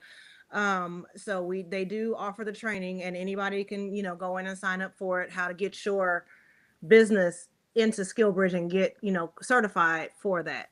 So yeah, we have gone through that, and I hope that all you gotta do is go to the Skillbridge, page. You can Google Skillbridge and it'll pop up with that. And I mean, it's free for them to talk to you and tell you how to get certified and everything like that. It's a very simple process if you have everything in place. So it's the resources are out there for sure. But yeah, it's like an outside, like where we are, it's a civilian, I guess, eyes, a veteran eyes type of Skillbridge kind of thing. Mm-hmm. So But still, it's like an application process you got to put in.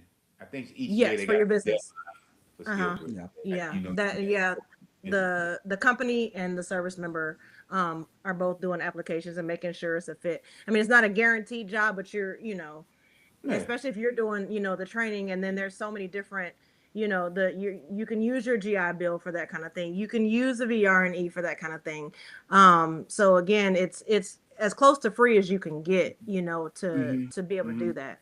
Um, Oh, the other thing I was thinking about that I did not know, that going back to the housing situation, and for the longest time, I think it was you that told me, looking at using the VA loan, one, people don't know that they can use it multiple times, and Mm-hmm. two, that the biggest lie that people are out there pushing is you have to have a 600, 620 credit score or better to get a VA loan.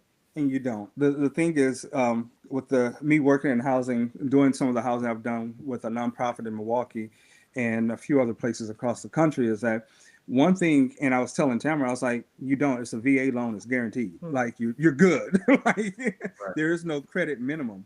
On top of that, there's so many other financial institutions now. There's one called Self-Help Credit Union, where if you have a 520 credit score, they'll actually work with you to get you a mortgage and then work with you to increase your credit, along the way.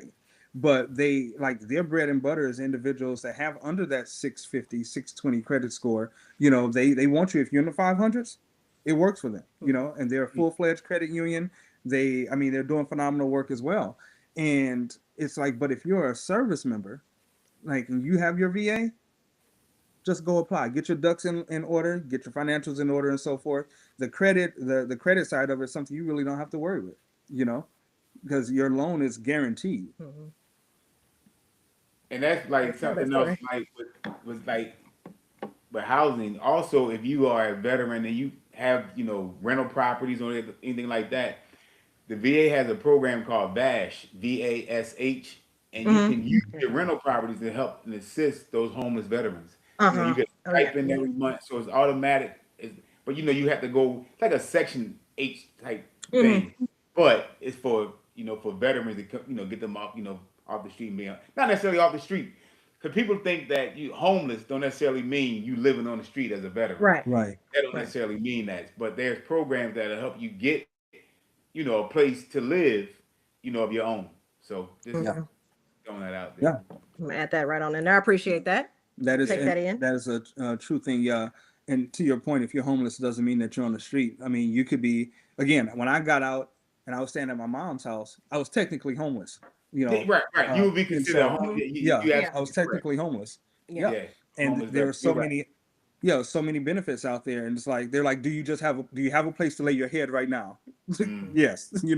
And so it's okay, and they code you as homeless, but we have to stop taking certain terms that society has sort of demonized and darkened, and stop making it so heavy that a person feels embarrassed Mhm. to Mm. say, hey, this is Mm. my situation, I need the help. Because if they never tell you this is their situation, they'll never know if the help is out there, Mhm. And so you have a lot of people that'll sit there and just act like it's okay. You're right. I'm good. I'm working on it. It's coming to me. I'm this, that, and the other. And I'm like, look, let me tell you something. Ego gets you nothing. I tell people that all the time. Ego and pride. My dad would always tell me pride is the Achilles heel of a man for most parts, right? Like, don't ever be too proud to say, I need help. I'm hungry, and guess what? I was wrong. Don't ever be too proud to say that, because again, we're living this experiment. It's a human experiment that we're all living in. We're trying to all figure it out, you know. Some of us just have a few more resources than others, and we share that, so that we can help bring others up or out of whatever they're going through. And I think that that's really key to always remember is like, look, it's literally any given day, any given moment, your life can turn around, right? You never know. You never know what you may be faced with that you can't deal with as confidently or as securely as you've dealt with it for the last 5, 10, 15 years or so, right? And so I'll tell folks, Tamara saw me go through this myself personally. I lost my mother and my grandmother within a year, right? My mom was my heart. She was my everything within a year. And my mother was taking care of my grandmother. She passed before my grandmother. So it's like when I say life hits you sometimes, and I always look at it as it's a test, but I'm built for it. So let's go. Like let's go. I'm built for it. And as hurtful and as hard as it was to lose moms, because her and we had just got through a cancer battle. I had helped her get through her cancer battle. She was in remission. She was good. My mother looked at me the morning of and was like, I'm tired. I'm tired. Like, and it's like, what do you say? Yeah. No, you can't go. No, you telling me I'm out. So like, wish you the best. You got it. So and it's like it's one of those things where it was one of those things. You have to take it, and then you just have to do what needs to be done moving forward at that point, right? That's right. And when I was going through, I had to, I didn't have a wide circle of people I could go to. This has been my ace for the last 26 years, hands down. No matter what, no matter where, I could call and be like, yo, I'm going through. She could call and be like, yo, I'm going through, right? And so it was by the grace of God that we ended up where we are today, together. And so, but it was always one of those things where I never questioned whether I had a real friend in her. I never questioned whether I had a real friend in like 2 or 3 other people. And so when mom's passed, you were the first person I called. She was the first person I called. And then I called my kid's godfather, And then I started touching base with family. Like, oh yeah. So my mom just passed, this, that, and the other. And so, but I knew where the loyalty and the genuity lied within my circle for me that would be there. Right. And it was one of those things where I wasn't prepared necessarily to deal with it, because again, mom's was good, and that morning she just said, hey, I'm tired, I'm ready to go. And so me sitting up there, it's like, okay, let me handle this. Had I actually thought I had it all together, ain't no way I would have survived that. That's almost 9 years ago, come September. That would have been 9 years ago. No way I would have survived it had I thought, oh, I got it all together. If I'm just so proud to just be like, oh, no, I don't need nobody help. I was like, nigga, I need your help. Help me. Right. It was just one of those things. And it's good that you have someone there to do that. Yeah. That's the most important piece. And I don't think we really give too much credence to how important it is to have 3. You got to have at least 3 people that you can lean on in your circle, right? And they don't have to necessarily be family. My grandfather was a God-fearing man, a deacon, senior deacon in this church for years. He lived to see 92 years old. So a lot of what he spoke to me, I listened to, and I did take it as gospel because I'm like, hey, that's wisdom talking. I can't argue life experience, right? But he always said, remember something, son. He said, you were born into your bloodline, not into your family. So whenever your blood don't start acting like family, find your family and make sure that they're there whenever times get hard, right? And so, and I knew who family was for me, truly, and I knew what I needed to do. And to be able to have at least 3 people I knew I could lean on because I am still that conscious person. And again, having worked in death care also, I don't want to overburden anybody, Right. Now, that was the one challenge I did have where I was like, I worked in death care. I'm supposed to know how all this works out, right? Like, and I'm going, okay, I know this and I know the stages of grief and I'm this, that, and the other. Yeah, no, when it hit, I mean, when like it really hit me, I called, man, I got in the fetal position inside of a Walgreens and cried like a baby. People standing around, I didn't care. I was feeling some kind of way, It's right? okay, but that's okay though. Yeah, Yeah, yeah. So you have to that's just know that you love. have, That's all that is. That's just love. yeah, Mm-hmm. yeah. Yeah, You know, that's just and once you know you have that, you have a system or a resource available to you that can be like, we understand, because they really understand. You know, you want to not lose contact with that, and that's again, that's what we're trying to create here. With is like, hey, we need grief counselors on board because we all are going to have to deal with it in some capacity one day.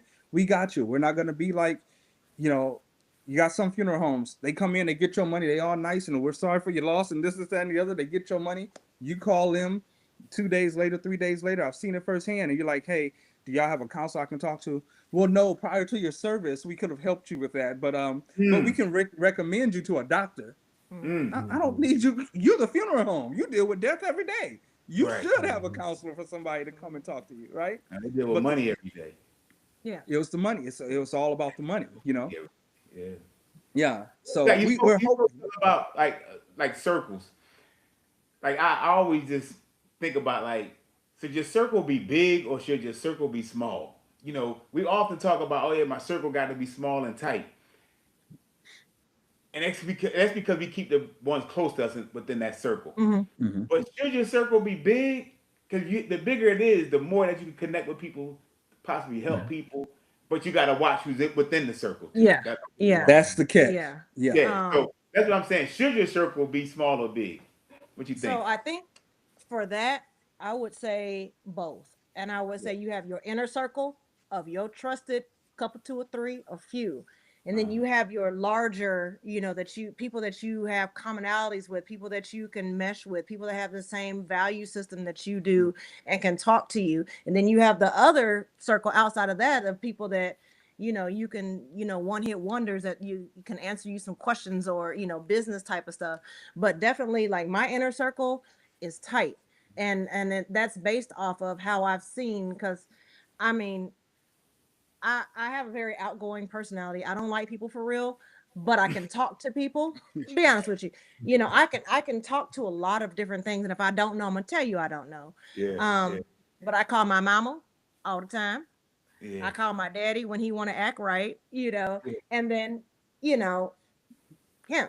And then I have another outside, which deals with a lot of my veterans and a lot of my family. But there's only certain people that if something, take for instance, my daughter, my youngest child was at a party when we were in Memphis, and she stepped outside to take a phone call, and they did a drive-by and they hit my daughter in both of her legs, severed an artery, broke two bones in her leg. And I was like, oh God, like I thought to call him before I even thought to call her dad, because this is my circle. We're tight, type situation. And then I thought to call my mom. Well, on the way when I got the call, I called my mom and my daddy, like, hey, this is what happened. I'm gonna need you to get here. Got to the hospital, knew she was gonna be okay, because that's the kind of God I serve. And then I was like, okay, when I saw her before they took her in for surgery, then I called, and it was like 4 o'clock in the morning. I'm like, he gonna know something is wrong. Yeah. And the first thing he said to me was, I'm packing my bag. Mm, There were other people that I called and they were like, oh mm, no, mm. and that was that other circle. But the ones that I know are gonna rock for me 10 toes down, like my mama would, Yeah. that's my inner circle. And so yes, I have several layers of circles, if that answers your question. And like That, me, that was I good. look at things. I heard TD Jakes, and I'm not gonna get on the religious kick on it, but I heard TD Jakes say some years ago. I went to his emotions conference in Atlanta, and he said, you have three levels of people in your life. You have constituents, comrades, and confidants, and they each serve a different purpose. So when you talk about size of your circle, I think that size depends on what level, what purpose each one serves. I think your constituents are always going to be that big circle, right? Mm, They're going to sway whichever way they think is best for you, right? And they just don't want to. They don't want to make you mad. They don't want to make you seem like you're that they're against you, right? right. You got your comrades, which are going to be like, I get it, but that circle's a little smaller, right? They are able to be trusted, but you have to question sometimes whether they're going to tell you what's best for you or they're going to tell you what actually they feel you want to hear to, keep you settled. And then you have your confidants, which is usually your smallest circle. And those are the ones that's going to be like, yo, Walt, you wrong. You messed up, bro. You wrong. Or, hey, you weren't wrong. You 100% right. Stand on it, right? Like, stand on it. And we going to stand on it with you, right? And those are the ones that I actually look for when things really hit the fan. Again, I go back to my mom passing. I had I call him former best friend. We grew up together, went to high school together, everything. We've known each other almost 20 years at that time. We had stopped talking for a number of years. My mom had asked me before she passed, just out the blue, we were having a conversation. She said, if something ever happened to me, make sure you call Will and tell him I want him at my funeral. He needs to put aside what you all are going through. And I just want him to show up because he's always been a son to me. Cool, no problem. Mom's passed, called Tamara, called my kid's godfather, and I called Will, who's also my kid's other godfather. And he answered. And I was like, hey, I know, we haven't talked, blah, blah, blah, blah, blah. My mom just passed, and she asked me to make sure I called you because she wants you at her service because you've always been a son to me. And everything in my spirit was like, you wasted your time calling this man because I knew he wasn't going to show up, right? Mm-hmm. But my honor was to actually stick to what I had told my mother, right? That's right. So I did that. And he told me, let me know the day, let me know the time, this, that, and the other. Cool, got you. Gave him all the information. Day of the funeral came around. He didn't show up, right? I knew it. So I wasn't even pissed about it. It was just validation that you ain't, you ain't worth anything because this is a dead woman's last wish, one of her final wishes, and you couldn't honor that, right? Yeah. But then Tamara, she had some things she couldn't show up, but she was always like, yo, you good? What you need? You okay? I had people show up that knew that like, okay, Walt's gonna probably seem like he okay, but he taking it hard, right? Those are my confidants. And it's really only like 5 people, right? And we're scattered all over the globe. I mean, I had somebody fly in from Japan and was like, what you need, bro? Like, I'm here. What you need? And so it was one of those things where it was like, okay, at that point, I started making sure I assessed my circle every year moving forward from that point. From 2017 to now, I've been looking, and I tell people, and she'll tell you, every year, right around this time, it's 2 weeks before my birthday, I start going through what I call my pruning season. I start pruning people off, and I'm like, I'm not going to walk into my next year with this weed hanging on to me, like I go through this pruning season and some people I've only known for a year or two and hey, sorry, I can see where you're going. I'm going to fizz you out, and other people I may have known for 10, 12 years. Right. And it's like, you've switched up on me. So what I'm not going to do is you're not able to be part of that inner circle anymore. You've made me question our trust that we had. So when I question that trust, I now have to move you out of it, and so now you may go from being a confidant to a comrade, or from a confidant to a constituent, but one thing that I do believe in when it comes to your circle, whether it's big or small, is that reciprocity is a big thing, right? Like what, what do you give for what you receive? I believe so much in reciprocity is tattooed on me. I had it tatted on me because that's how I live my life. It's like I go through and I do always from a genuine space. I do without expectation. My godfather was always big. Do without expectation. You'll never be disappointed, right? And so I always do without expectation. And people will swear like, you want something for this. No, I just want you to be good. If I have the knowledge and you can use it, go for it, And so that doesn't mean that if I'm doing a job, I'm going to do it for free. No, you're going to pay me, but I do without expectation. I don't expect you to look at it the way that I look at it, treat me the way that, I want to be treated, because you're going to treat me how you feel I should be treated, not how I want to be treated. And so therefore, I do without expectation, except for that pay whenever you're supposed to pay me for something, okay? Because it's owed. But at the end of the day, it's one of those things where reciprocity is such a big thing for me. And that is probably the cornerstone to where people fit in my 3 layers of circles. Is Are you reciprocal, genuinely reciprocal, or do you just call me whenever you need something or want something, right? Because I have a few folks like that. They only call when they going through something. And I mean, I've had folks tell me like, I know you're the solution. Like, and so I need you to handle this for me, this, that, and the other. I'll pay you. Right? Nick, I ain't heard from you in 3 weeks. And all of a sudden you want me to Houdini and there we go. Like, I know I'm able, but that don't mean that I should, because what you're showing me is that this is nothing but transactional to you. That's it. And all transactions aren't good transactions. Right. Yeah. So I have to actually see like the reciprocity, is it truly there? And if we don't talk, if you don't even just send me a, hey, what's up? How you doing? Are you good? Just out the blue sometimes. And it's always on a at need basis. I got a question where you sit in those 3 circles, if you sit in any of them. That's when you find out who your friends are. When you're going through something, it's insane. It's insane. And I'm like, wow, again, with my youngest daughter and the phone calls that I made, and some of the people were just like, okay.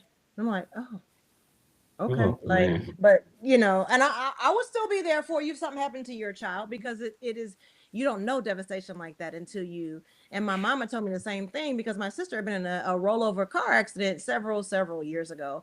And my mom, when I walked in from being in ICU with my daughter, and my mom just looked at me, and my mom and my dad were sitting on opposite couches in my house.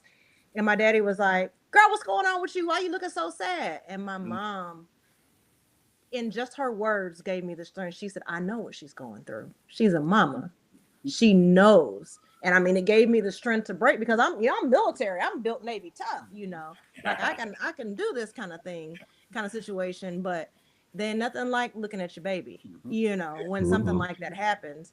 And if you push me off through that, I really don't have like a whole lot to say to you. At that point, you like, hey. And that's something we share with each other, because when that happened with her youngest, which is damn near like my youngest, because I knew her before she got pregnant with her. Like, I always would tell her, that's my baby. I got, like, she ever need anything, I got her, right? But there was a thing, it's like, I'm like, I can't relate to that, because my kids have never been laid up after being shot, right? Now, when my mom passed, she said, look, and she was not one of those people that came through. It's like, I'm sorry, I know what you're going through. She always said, I don't know what you're going through, but I can only imagine, if you need anything, let me know. And that earned so much respect from me, because I remember at my mom's funeral, and my sister, she had to sort of grab, the person that came up to me, was like, oh, I heard you made the arrangements and all. Your mom looks so good. I'm so sorry. I know what you're going through. I said, she looked dead to me. Your mama's still alive. Yeah, what are you talking about? Yeah. And my sister was like, you may want to get over here and get away from him real quick, because I'm like, don't tell me an active lie. Like, you telling me an active lie.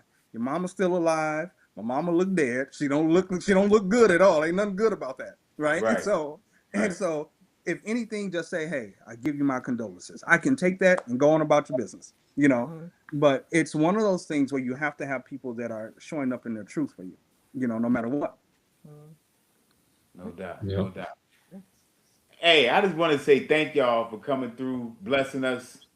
Where can they find, from service to self, where can they find y'all, and how can they get in contact with y'all? So we are on TikTok. That's the biggest one right now, from service to self. On Instagram, same, from service to self. Facebook, from service to self. If you have questions you want to, LinkedIn. Oh, and LinkedIn. I'm sorry, from service to self. My bad. To reach out to us, if you can't find a social media, it's Walter, WALTER, at service, 2 self.com. Mine is Tamara, TAMARA, at service, 2 self.com. So any of those that you can reach out and talk to, if if you have a small business and I'd like to join in, with your ecosystem. If you just want to see if you can, have resources, or you want to learn more about what we're building and what we're doing, and also be a part of it, feel free to reach out on any platform that you would like. And also, if you have a business where you know you have veterans, then you want us to come in and speak with them, reach out to us so we can talk about that, as well. We do give seminars, we come in, we speak to the entire, employee body. If you just want to have a workshop where leadership is going through understanding the veterans and how they can learn that they have a force multiplier inside of their company and how to actually utilize that, reach out to us. I mean, we are able to come in and help you get a clearer understanding and even navigate, how that can actually benefit you with that veteran body inside of the company. Wow. Nah, that's good stuff. That's great stuff, actually. Again, I just applaud y'all for this doing what y'all doing and giving back. Thank you. And this conversation was very, very helpful for me. And I definitely want y'all to come back, a few times, Definitely. just so we can Definitely. catch up, talk about some stuff, and hey, how things moving, and what can we do to help and continue to promote, just to help one another out in doing this. So, because again, if you're doing this, you're doing it from the heart for passion, for one, because you experience something that a lot of people don't experience, and a lot of people do well when they transition out of the military. But the majority of them don't do as Right. well when they transition out. So every situation helps. It helps. So again, I greatly appreciate y'all for coming on and doing this. Again, to everyone, please just reach out to a veteran that you haven't spoke to in a while. Whether it was 6 months, a year, like like like like your mom told you, hey, just reach out to him. And Yeah. that was big. That Yeah. was huge. Just reach out to him. So I always just say, just reach out to someone that you haven't spoken to in a while. Just check on them. A simple text is good as well. Hey, just Right. checking on you to make sure you're good. And you may tell me that you're not good, but I got to be prepared to listen to you. That's all. Right. Right. To listen. Right. So thank Well, you. thank you very much for you guys having us on. This has been Absolutely. awesome. We're looking Yeah, forward to coming back. for Yes. sure. Oh yeah, I'm looking y'all up on LinkedIn right now. This was awesome. Okay. Definitely. Just hold on for 1 second. Hey, y'all. Peace. Appreciate y'all. Peace. At ease out. Okay. Thank you. All right. Y'all ain't got to hang up yet. Because I got to wait till all finished uploading.